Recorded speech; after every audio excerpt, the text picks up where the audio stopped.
¿Qué pasa, gente? ¿Cómo estáis? Otro día más por aquí. En el vídeo de hoy vamos a hablar de la película Zack Snyder Justice League. Película dirigida por Zack Snyder, un realizador mundialmente conocido por realizar películas como 300, Watchmen, Man of Steel o El Amanecer de los Muertos. Si a estas alturas te tengo que explicar quién es Zack Snyder, mi pregunta es ¿qué haces aquí? De verdad te lo digo. Como siempre, voy a comentar las cosas que más o menos me llamaron la atención de la película y, para empezar, antes de hablar de la película, quiero resaltar un detalle sobre Zack Snyder. Y es que quiero recalcar cómo Zack Snyder ha sacado rédito de una carencia y lo ha convertido no solo en una virtud, sino en su forma y en su estilo a la hora de dirigir. De esta carencia de la que estoy hablando es, sin duda, de la sutileza. Zack Snyder no es sutil a la hora de dirigir. Él se decanta más por la espectacularidad que por la sutileza o creatividad narrativa en cierto modo. En efectos tarkovskiano, vas listo. Que vamos, que Zack Snyder es un efectista y se decanta por el efectismo pura cepa. Y me gusta cómo ha sabido hacer de eso, del efectismo, su estilo propio. Como ya he dicho en varias ocasiones, a mí personalmente la película me ha encantado, me ha gustado mucho, ha superado mis expectativas con creces. La verdad es que ya en su momento, cuando Warner Media decidió darle $80 millones a Zack Snyder para que terminase su corte, entendí que había algo, eso significaba que había algo que se tenía que mostrar, había algo con el mínimo de calidad como para mostrarse. Lo que no me imaginaba es que el salto de calidad entre la película de 2017 y este iba a ser tan grande. Y eso me genera una duda, y es: ¿estamos valorando esta película como se debe?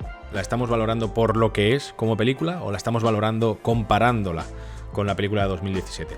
Porque es más que obvio que la distancia cualitativa entre las dos películas es abismal, pero es comparándola con obras del género donde entendemos si es o no es, estamos hablando de películas consolidadas ya, si es o no es una gran obra. Y creo en ese sentido que incluso en ese momento, comparándola con grandes obras del género, estamos ante una gran pieza, sobre todo original, que es una de las cosas que nadie le va a achacar a Zack Snyder. En ese sentido sí es original en las películas, sobre todo en cómo las hace. Y si echamos la vista atrás, no hay tantas películas como la Zack Snyder Justice League a ese nivel como nos podemos esperar. Realmente, haced la cuenta. En la caja de comentarios os leo. Siguiendo con la película, una de las cosas que más me gustan de la película sin duda es su fotografía. En este caso, Fabian Wagner hace un ejercicio brutal, casi único dentro del género, lo vuelvo a decir.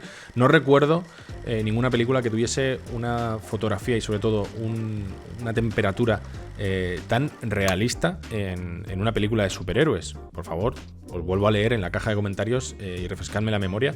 Si es verdad que este ejercicio se explota exclusivamente en la primera y la segunda parte, dos partes muy interesantes, pero aún así, en lo que vemos, en lo que se puede disfrutar, sobre todo la temperatura y la atmósfera que se genera mediante la fotografía, Fabian Wagner en ese sentido ha hecho un trabajo espléndido y podríamos decir que casi único. Por otro lado, y por ponerle una pega, algo un tanto negativo, que esta película, no os creáis, tiene sus cosas negativas también.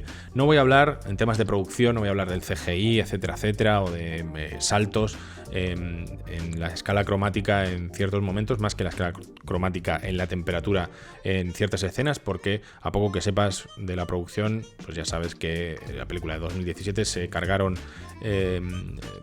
los brutos, como aquel que dice, y para esta película pues han tenido que trabajar con lo que tenían de aquella película. Pero sí es verdad que el guión, en cierto modo, y sobre todo la construcción de ciertos personajes y sobre todo de los detonantes. Los detonantes de esta película me parecen muy vulgares, muy planos, muy clichés en algunos sentidos, ¿no? Cyborg, por ejemplo, me parece que es un personaje que está repleto de clichés.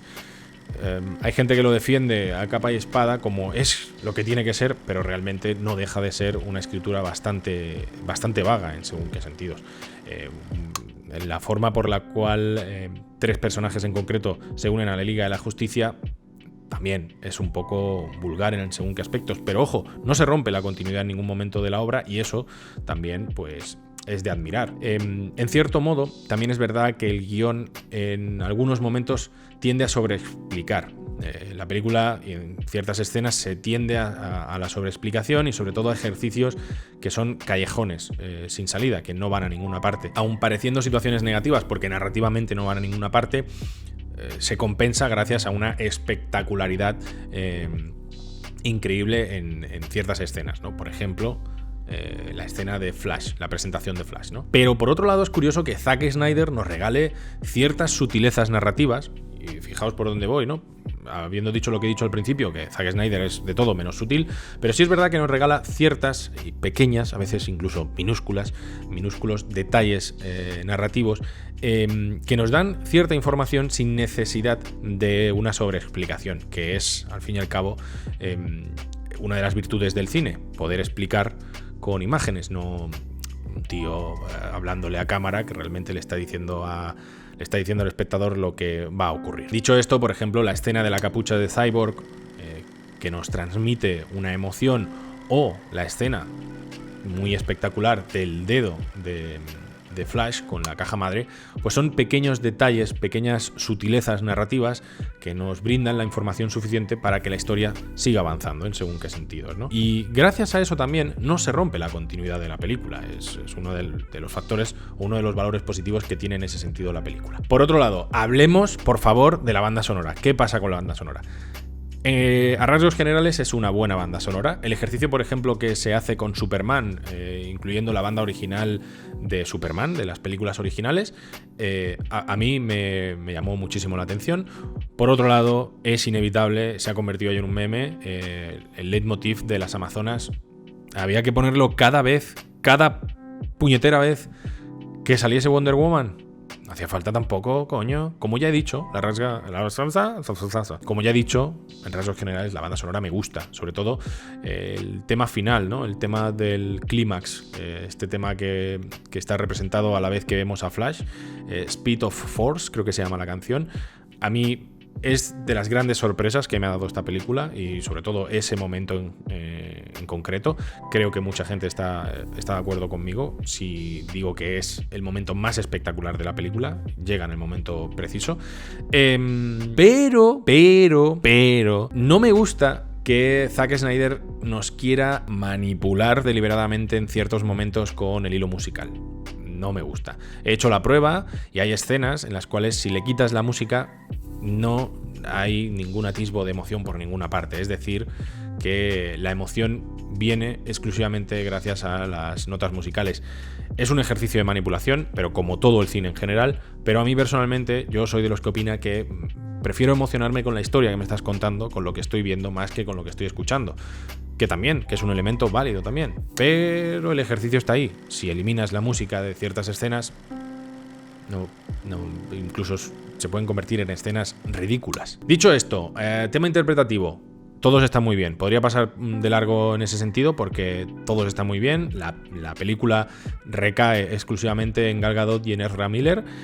Un Flash aquí muy diferente a la versión de 2017.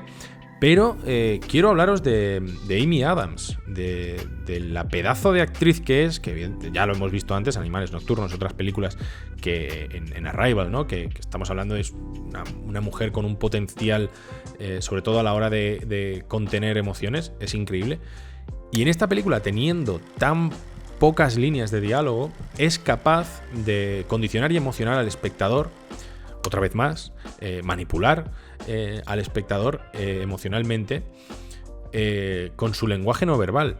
Esto es lo que a mí personalmente sí me gusta, que me emocione lo que veo, no simplemente lo que escucho, porque si quito la línea musical de lo que veo, el lenguaje no verbal de Amy Adams me sigue emocionando. Ese trasfondo que hay en lo que ella siente, que de hecho es el corte más realista, es lo que probablemente todos hiciésemos si nuestra pareja o la persona a la que amamos de repente fallece, ¿no? Nos contraeríamos en nuestro propio mundo y no saldríamos de casa y no iríamos a trabajar, etcétera, etcétera, ¿no?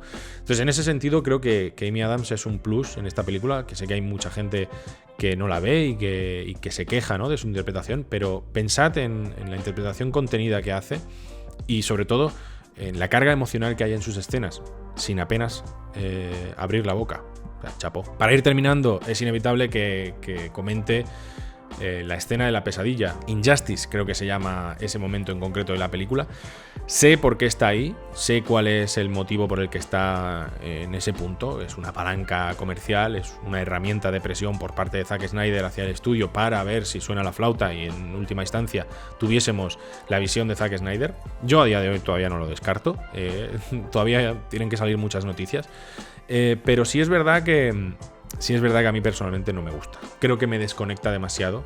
Y quizás si hubiese planteado como una escena post-créditos, literalmente, como lo que es, como una escena post-créditos, creo que hubiese tenido muchísima más fuerza. Y bueno, por otro lado está Jared Leto, el Joker de Jared Leto, que yo creo que sinceramente está aquí para limpiar la imagen del propio Jared, interpretando al Joker que hizo ni siquiera me acuerdo cómo se llama aquella película. También quiero comentar todo este tema del release de Snyder Cut, etcétera, etcétera, estas noticias que han salido ahora de que la presidenta de Warner Media y accionista de Warner Bros. Haya dicho que, como aquel que dice, este es el último trabajo de Zack Snyder con Warner Media.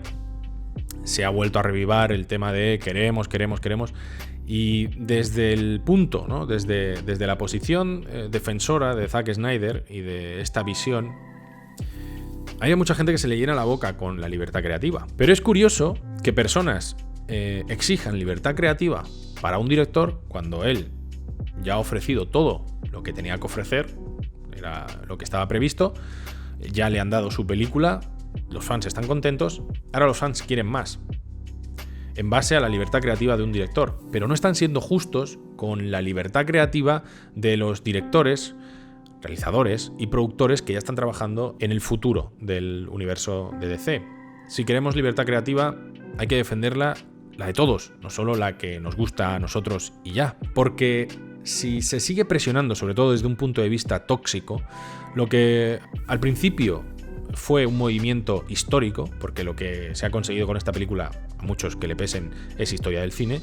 A mí personalmente me encanta poder haber vivido esta historia. Pues si se sigue presionando de esa forma tan agresiva, incluso en algunos momentos negativa, va a pasar de ser un movimiento bastante bonito a un meme. Y haciendo alusión a Harvey Dent, o mueres como un héroe, o vives lo suficiente para haberte convertido en un villano.